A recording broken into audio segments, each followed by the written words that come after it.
where it's at. All right, take it from me. We can send you much more information. And as I said, we can set up a one-on-one consultation or with you and your group and your business and show you how you can definitely get the most for your dollar investing in Megalith Investment Group. All right, family, straight up. So you see, as I said, this is a serious time. It's not about just bouncing a gum and grinning and skinning, but it's a very, very, very serious time. You know about a strong ago? No, it wasn't a strong ago. It was just Monday. You know, I did a program there on a few brethrens that were talking about specifically Empress Menen. And the brothers, them, for some reason, they didn't believe that Empress Menen technically was worthy of praise. Let's put it that way. In other words, the sort of ranks that an individual would give to Emperor Haile Selassie I, you know, they just didn't seem right that you'd be balancing off Empress Menen there with the king. All right. Now, I mean, I think we're all created equally in the sight of the Most High, but we have different ranks, you understand? And for sure, with all understanding, nobody can tell me that the emperor is not the highest, as the 87th Psalm says, the highest himself. But if there's a natural balance of male and female, that means the highest himself must have a herself as well. On them highest region, it only makes sense to me. Now, amongst the male and female, they have their own position. Any real woman, any real conscious woman will tell you that her kingman is her captain and the ruler of the household. I don't care. You saying something else, you must be looking to go in one of them pride marches there. You understand? But that's our ancient Afrocentricity. We ain't getting European now with no madness. That's our ancient Afrocentricity, you know, but it's always a balance. It is always a balance. If the mother is the first teacher to the child, the man don't have to feel no way. The mother is the first teacher to the child. That doesn't take away anything from the man being the man. Everyone just has their role.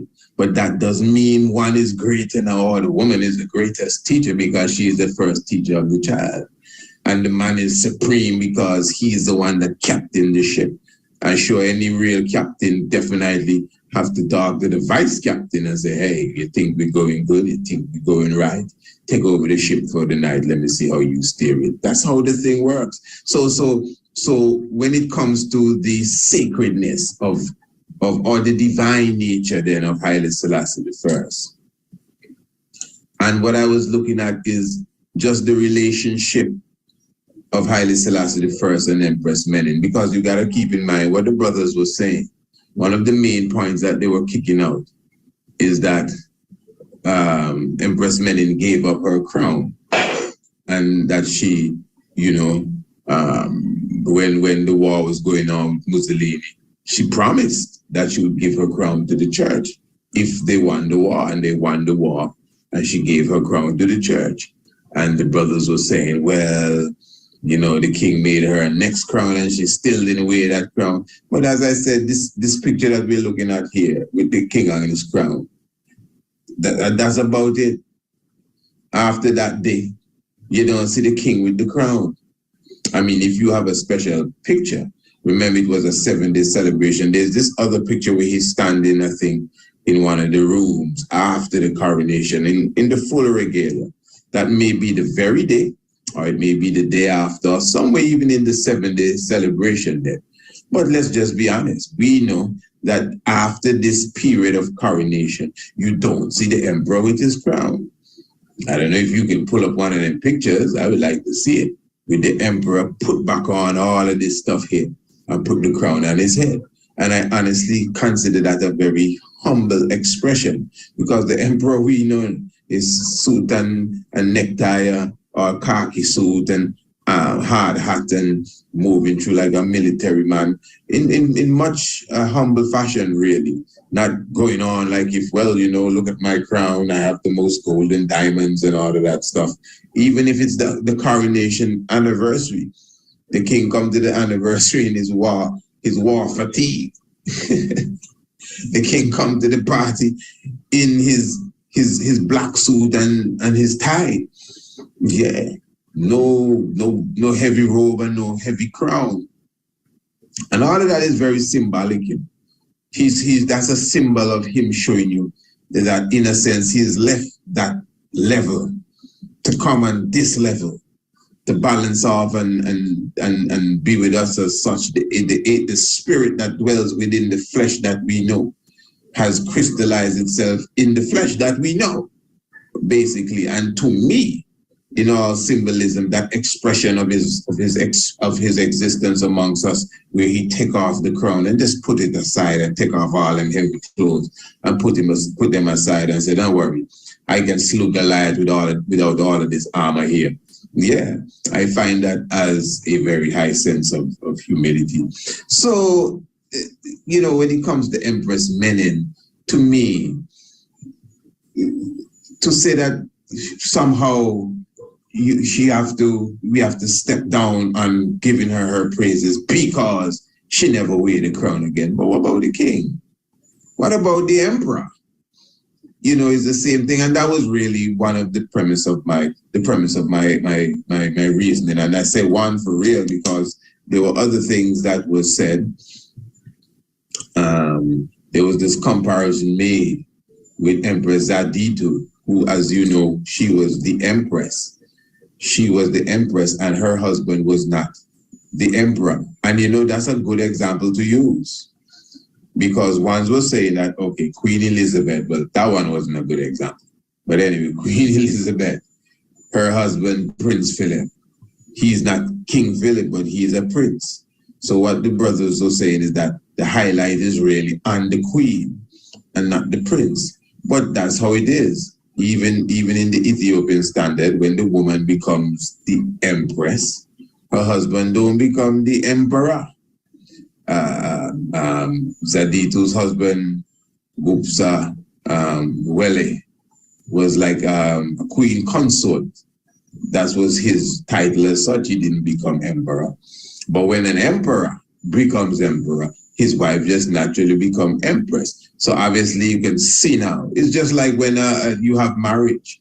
Even if a woman nowadays would keep her maiden name and then attach the marriage name, she still attaches her husband name and her husband name seal it up. As balanced as a woman would want to be, even as balanced as she want to be, if she married a man, she take the man's name. So that means obviously we still have an understanding. I think we naturally have a mutual understanding of the position of the man. I think that is what some of these elders are afraid they may lose. So they're trying so hard to defend it that they dethroning the woman one time, baby gone out with bath water. I understand because a phrase was brought up, something about feminism in Rastafari. And yeah, they have a spot of that here and there, of course. I even made a mention on my program, you know, the Tiger's Nest, of actions I've seen amongst ones who consider themselves Rass's sisters, or a specific sister who consider herself a Ras. She's quite renowned in South Africa as a rapper. And I mean, as Ras, I'm not disrespecting her, you know. I'm not disrespecting her. But you see, you have to defend your culture. You have to defend your culture. You can't just come into this culture and totally put aside the rules of Rastafari, right? And when I say totally put aside, even though you have different groups of Rasta, there's certain things that you just don't do. So as a woman, you're a woman. This thing trying to move like a man and jeans and gloves and leather jacket and yeah, you're a rapper, but hey, you're a Rastafari. Now I'm saying it. I'm not the one to try to run nobody life. Nobody can tell you I trying to tell them do this and do that. But what I'm saying now, in the sacredness of Rastafari. I'm not saying that this sister is, but you can't come into Rasta and tell me that you're queer. It lead in there. I'm not asking you. It lead in there. So you can soon see people come and say them is Rast, but you know what I mean, there can be some funny Rast. None of that can go so. So you have to defend it and don't tell me it can't happen because enough things I hear man say can't happen and they happen already. Enough things I hear man say can't happen. And they're happening right now under the nose of them that say it can't happen. And they just allow it and leave it. So you have to defend your culture. You don't have to be tyrannical. You don't have to be disrespectful. You don't have to care who vex with you for saying what you want to say, because the comment I just made, some of you saying, oh, well, Rasta ain't got no rule, man. The woman can dress how she wants to dress. If she wants anything she wants, she can dress like a man if she wants to. This ain't just about woman and pants, you know. I talking about dressing like totally looking like a little boy. Moving just like how a girl move like what they call a tomboy when she wants to express her masculinity. That is how the sister will look into me. You understand? Straight up with no disrespect to her. And this is not about her. It's not about the situation. It's about the principle. Principle I'm talking about. You understand? So it's a culture we have here. It's not an individual thing. It's a culture. And when you come into the culture, we have to show you the culture. You can't bring outside world in the culture and try to change the culture to the outside world and tell me about Pride Month. And no, you cannot do that. But we so slack, we will make that happen. You know, we will make that happen. So even them kind of talk about these European feminist vibes in Rastafari. I don't doubt that. I don't doubt that. We come face to face with that. We come face to face with that. I know some of your sisters don't like that because that's where your mind is too. We come face to face with that. You understand reality. So we ain't overthrowing nobody here. So brethren, we ain't overthrowing no woman, and woman, we ain't overthrowing no man. It's a natural balance. That's how it is. It ain't no matriarchy over patriarchy. I'm not into none of that. It's a natural balance. I started here once arguing about the woman had to be first because all man come out the woman. So, but wait, who you think put the man in the woman and next man? So this thing that man want to be and woman want to fight over, you know, this battle of the sexes in Rastafari. This is why the emperor bringing the empress in the coronation to show us that it is a balance.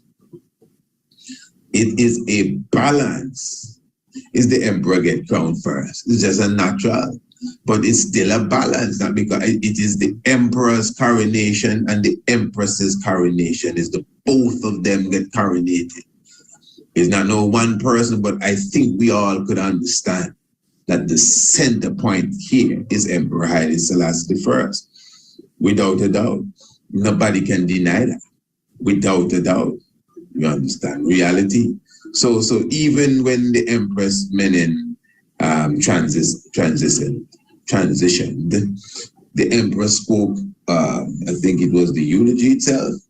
And when you hear the Empress speak of the Empress as if there was nothing of impurity that was ever seen in her, you know, as if there was a divine perfection in her.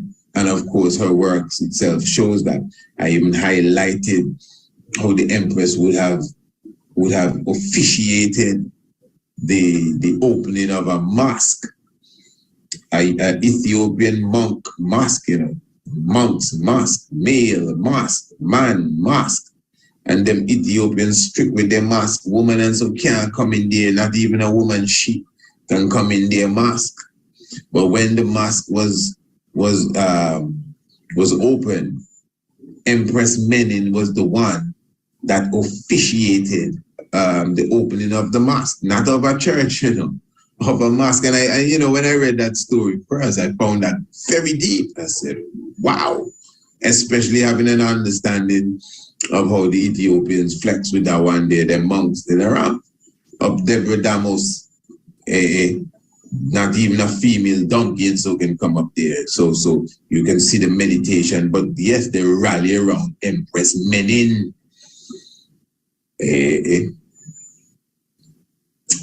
When it comes to the opening of the mosque.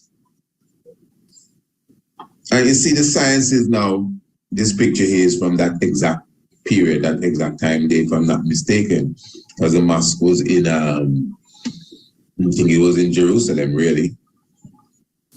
Now, you know, what I'm saying here, family, like ones are saying that for whatever reason, that this balance of male and female is something that we get from Egyptian stuff.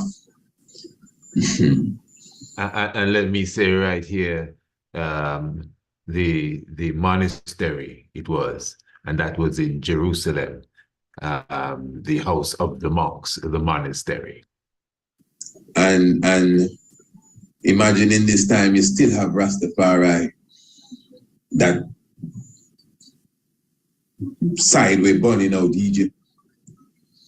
It's obvious that they lack the comprehension really of the science of it. But anyway, I wanted to show you a science. This is not Egypt. I think this one is from Montserrat, the Black Virgin, and then the Black Madonna and Child. And why I'm highlighting this, you know, because we often come down on Christianity for the same thing of leaving the woman out, Christianity and the Bible, etc., etc.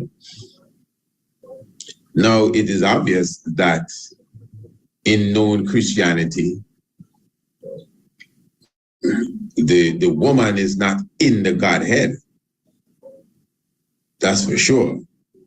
But I always found it interesting that the Roman Church, and of course the other Orthodox churches, but I just highlighted for the moment the Roman Catholic Church, for that is what we knew growing up.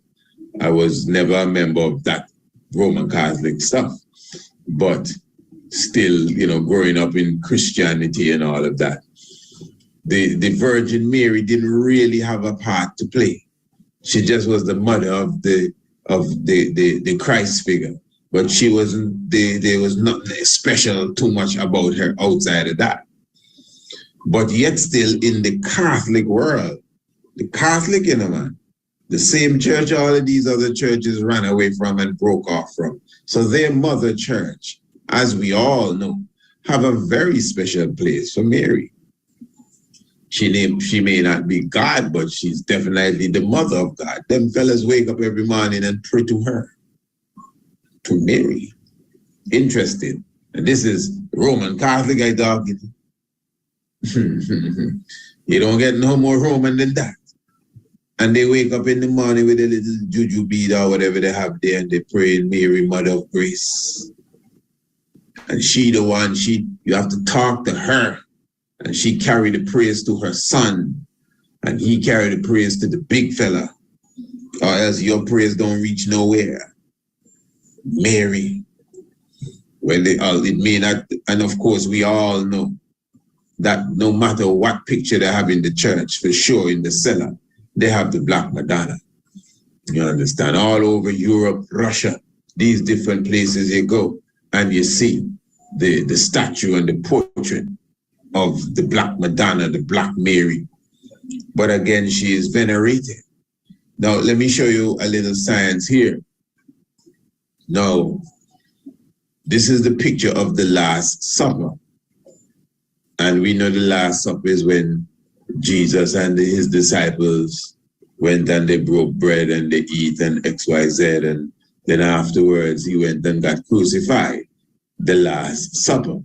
So the painting of Michelangelo, which is showing the Last Supper, this one may have been a little touch-up of it, but basically we know the picture. Most of us who may be over 30, etc., could remember when you were young, you would have that Last Supper picture up in the house. It may be still there up to now.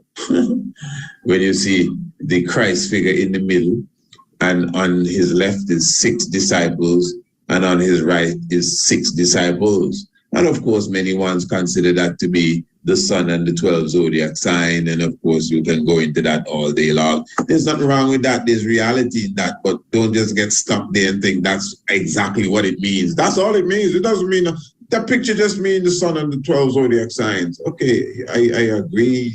There's that symbolism in it too, but it means a heap more than that. Much more than that. Now, you see, remember this was put down by a Freemason, an arch Freemason himself. You understand? Yeah, all of these artists, Leonardo and Michelangelo, these ones were high-ranking Masons, pardon, Raphael, Freemasons, you understand? Picasso, Freemasons. Yeah. Now, the mystic here, I'm sure some of you know it, is that this disciple here is Mary Magdalene. Now, remember, you know, this is not an African painting. This is right out of the halls of Europe itself. But when the painting was done, when Leonardo did the painting, it was done in a Masonic way. I'm sure some of you have read the Da Vinci Code, or at least seen the movie. So the first science right away is that everybody believes that these are the 12 fellas around the table. But it's 11 of the fellas and the system. So where's the other fella gone? Read the story good. It was Judas who left the room before the supper was done. Judas got up and left the room before the supper was done. So Judas done leave the room here. That's why it's 12 of them, 11 fellas and Mary Magdalene, according to the story. And just the whole way she's drawn, look at her posture, how she has her hand, and you can see it's Mary. I don't know who this fella is. We're trying to tell her there, but but there's so many things in these pictures here, or this picture that these Masonic fellas put together. So you would have to go and observe and check the sign. All right. Now, the angle at which it was put together, where Mary Magdalene is at this angle here. Now, when you move her from here, if you were to just Photoshop her out of this picture and put her right between here, she would fit so perfectly. Even as Jesus look alike here, he will be actually looking at her, and she will be resting her head right on the left shoulder of her Messiah. You see it here? This is on his right, and then when you move her to his left, she's leaning perfectly on his shoulder and actually snug in between him. That's Mary Magdalene. But you see now, if you notice, remember, this is not something that is taught in Christianity. The presence of Mary Magdalene with the Messiah. Yeah, Mary Magdalene comes into the story every now and again, but she's not really portrayed as one of his disciples, like with him, like a companion of him. Remember, the Jesus fella is seen as someone who didn't have no feminine companion, no children, no wife, where other historians will say otherwise. So she now, the Mary Magdalene figure, also in the scripture, once highlight her as the prostitute that came and washed his feet, the one that came with the alabaster box. you comprehend. But Mary of Magdala, I think we all know by now, there's certain scriptures that they took out the Bible and certain historical opinions that say that they even had a daughter. And I think they went to France or something like that. Yeah, but anyway, not going into all of that speculation. This is not speculation time. This is not speculation here. This is clear that the artist, and you must keep in mind that the artist would not do this by mistake. The artist would not even do this for fun. The artist, obviously, Da Vinci, would have had a clear agenda when, number one, he put a woman in amongst the 12. And if you're not really careful, you would believe that it is one of the fellas. Mary Magdalene, no beard, nothing, looking just like a woman. Listen, if this is one of them fellas there, I tell you, they overdo it. You understand? I know there's the John, the disciple that loved the Lord. This ain't he here. Maybe it's this one here, but this ain't he. That's Mary of Magdala. Well, this one might be Mary Magdalene, but the real black woman that was with the real black Messiah is Mary of Magdala. And Magdala is in Ethiopia, so it is the Miriam from Ethiopia that was the wife of the Christ. And this is why I always highlight when he met the woman from Samaria. That's an ancient allegory there again. Remember, Samaria was one of the wives of God. In Isaiah, I think it is, God had two wives, Jerusalem and Samaria, Aholiah and Aholiab. That was their names, but they were symbolic of Jerusalem and Samaria. So Samaria is one of God's wives, and Jerusalem is the other wife, or one of God's wives. Now, I find it mystic that Christ, who is God in flesh, met this woman at the well, and she was from Samaria. Hold on. The whole idea of him meeting her at the well, what does that mean? Go and check your history, even your biblical history. When an individual meets somebody at the well, it has a lot to do with marriage and union, because you can see the story that even Abraham sent Isaac's servant to the old country to find Isaac a wife. And when the servant came to the well, he told the Lord that, let the wife of my master come to this well and, get some water for me and my animals. So said, so done. Along came Rebekah, the wife of Isaac, and dipped water out of the well for Abraham's servant, so that Abraham's servant could get water and give his camel and whatever else he had with him the water. She was Isaac's wife. He found her at the well. Jacob came back to the same well. Jacob is Isaac and Rebekah's son. And when Jacob saw his wife, Rachel, he removed the stone from the well. I think the other shepherds would have covered the well. Jacob removed the stone from the well and got water for his wife, his soon-to-be wife. So there we see that these Christ figures, which they are, the Esau, the Isaac, the Jacob, meeting their wives at the well. Moses met his wife at a well, the 7 daughters of Jethro. He met them at the well, and he defended them against the wicked shepherd that were up in that mountain, and he gave them water too. So all the Christ figures would have met their wives at a well. So when I see that Christ met the Samaritan woman at the well, to me, that is showing you that's the symbolism of God and his wife. And remember, it's an allegorical story, very, very layered in symbolism, as King Emmanuel teaches us. So that is showing you now, because remember, God's wife is Samaria. And here we have God in flesh meeting the woman from Samaria by the well. And Sa and Maria are two words that really link with water. Sa in that ancient tradition is water, and Maria or Maria is water, Mary. So it's deep.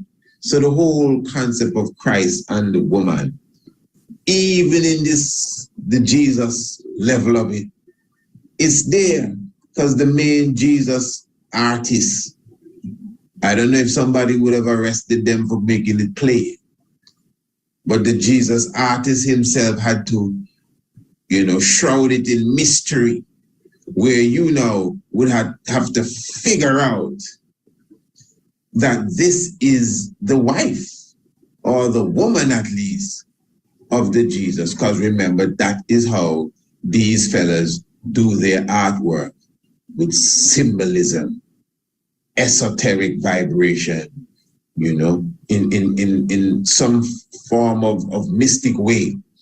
And as I said, the geometry is perfect. Remember, he's the artist. He did the drawings. And he knows when you move her from here and just put it in between them two fellas here, this one's going to be opening up his arms like, hey, how did you get here? And this one here, whatever he's trying to say. So the whole story changes. And she's here snug, as they say, as a bug in the rug. They're leading up on the Messiah. So I just felt that I would show you even on that level. So it's a real low level of even Christendom that would push the idea of pushing the woman out of the whole scene of any level of consciousness. Yes, we can say the Bible as well. Of course, I myself have done how much program where we highlight some serious things we read in the literal Bible. But you must admit that even when you read the Bible, it speaks of the woman in her God form. I don't mean Ruth and Sarah and no, I mean wisdom. When you read the Ecclesiastics and the Proverbs, wisdom. The wisdom is the woman that was there with God. Wisdom said that she was with God from the beginning. Wisdom was there before anyone was formed. So the wisdom is symbolic of the woman. Just as you have God as the male, wisdom as the female, and she was right there. It was wisdom that assisted the foundations of creation would stand on the 7 pillars of wisdom. You check it again, the 7 pillars of wisdom. Just as the 7th principle comes up with the 7 churches of Christ. In Revelation, he talks about the 7 churches of Christ. Where in Isaiah talk about 7 women that take hold of one man, where a woman represents the church, the 7 churches of Christ, the 7 pillars of wisdom that was there in the beginning with the Most High to create the foundations of the earth. So, Rastafari, I give thanks to King Emmanuel order. Trust me, believe me. Because coming into King Emmanuel order, it was clear, at least from the creed and from our service, that Empress Menen was right there sitting next to the king. Every time we finish a hymn, we have to chant all that, King Alpha and Queen Omega, Father and Mother of creation, plus just listening to King Emmanuel's tapes. When he talk about, some say, we come from one, we can't come from one, we have to come from 2, Father and Mother of creation. So as Bobo Shanti, no matter what nobody say, people just want to try to stones at us. No matter what nobody say. We've always noticed that that King Emmanuel taught us that the woman's place with the Godhead is definitely secure. You understand? And this is nobody, but even as going around now being, you never heard that. No, man, remember, I in it for a little while, I never hear the Nabingi say nothing about no woman and no Queen Omega. That's the honest truth. That's the honest truth. When I go in Bobo camp and see empresses carrying out service, empresses carrying service, empresses, man, vex with you and say, oh, yeah, priest, I have no priestess. You can say what you want. Empresses or empresses. It's empresses, them they be, They try to belittle them, empresses, we ain't no empress, them is empresses. Check the vibes good, Oh. I mean, we may be empress within ourselves, but you know what it is. We ain't carry the title of emperor. But them is empresses. Carrying out all night now, Bingy. You never see the videos when we march into King's house and the woman them carrying the whole Bingi service. Well, not the whole of it, but when we settle along and brethren, Bingi and Bobo beating the drums. So what were you talking about? Empress is rising him and thing. Is only, no disrespect, is only in the Bingi house I hear man saying the woman shouldn't have nothing to say in here. A man arguing about that.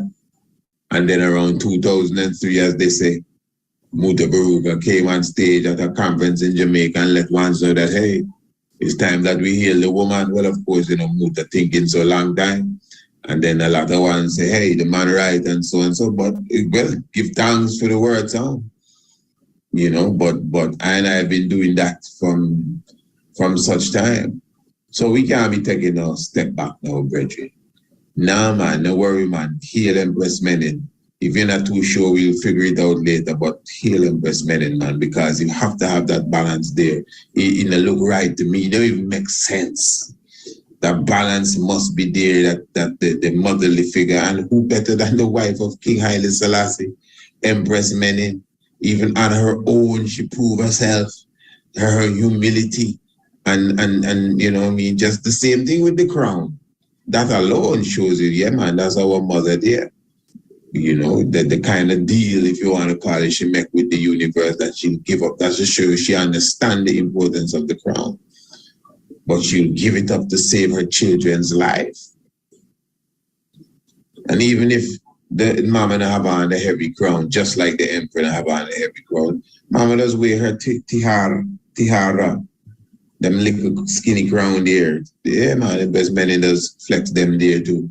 So I think the elders, them with all love and respect, should check them words sound, to be very, very honest. And I hope it don't sound like I'm the elders at all. I just had to maybe highlight them few things so the conversation could be understood. People may think I just coming out of the blue with this conversation here, So again, give thanks for the feminine energy, man. Empress Menen standing out. And as I said, that's why I highlighted that even Christendom have that energy and that vibration there itself too, where the outstanding artists of the time, which were supposed to be master masons, have to hide it. Well, maybe they didn't have to hide it, but it's hidden. It's hidden in the picture, showing you. You just look at it and see the Christ, the Jesus figure, and 12 other people, 6 on one side and 6 on the other. And most of us never stop to think that one of them is a woman. And then the one that is a woman, when you just move her to the other side, she just fit in the man's arm like a little teddy bear. And that is how Leonardo da Vinci painted that with his Isaac Newton Freemasonic way of thinking. You follow what I say? Yeah. So why did he do that? Was he rebelling? Was he saying, oh, y'all want to hide the woman? I'm going to show you something. Just think about that. Because in reality, Christendom don't big up no woman. That's why I went into the Roman Catholic vibes to show you that even there, you see, you have to go through Mary to get anywhere. You have to hit Mary first before you go to the Son, and then the Son carry it to the Father. But the breakaway Christendom throw that part away. I don't know why, but they don't deal with that part at all. It's gun-ho all the way with the fellas. So there may have been a reason why Da Vinci had to code it and didn't expressly or openly express it to the audience that will see this painting. Or maybe he was just in the mood to be symbolic and esoteric when he painted that. Your guess is just as good as mine. You see. But yeah, man, family, even the same Bible, you can't, when it comes to this, there's certain aspect of the Bible, in reality, you can't throw it down in. When it says God created the heavens and the earth, if we're to be fair, even in the biblical sense of it, is male and female, it was talking about. Well, let us make man, it's male and female, it was talking about. It's the philosophy that come with the Bible that you say, but who is this? Let us make man they talk about. God the Father, the Son, and the Holy Ghost. You understand? But no, Elohim, remember, Elohim is 7 beings. And the gods in Elohim have their wives too. It's just a natural thing. Whoever paint all the lily white angels and all the fellas in so-called heaven, that's them. But I don't take away from the reality of even what the Bible is expressing. But anyway, family, the main thing is, man, we can't be stepping back. No, because this is obvious. There's a divine balance, very, very divine balance. And certain aspects of this conversation I want to carry on. But for sure, we're going to begin an open mic series, where we will be opening the floor, giving the link to come in, so you can come literally right here on YouTube, come on board, depending on whatever subject area, and share your opinion. We're going to look to start that very soon. Open mic night, we will be calling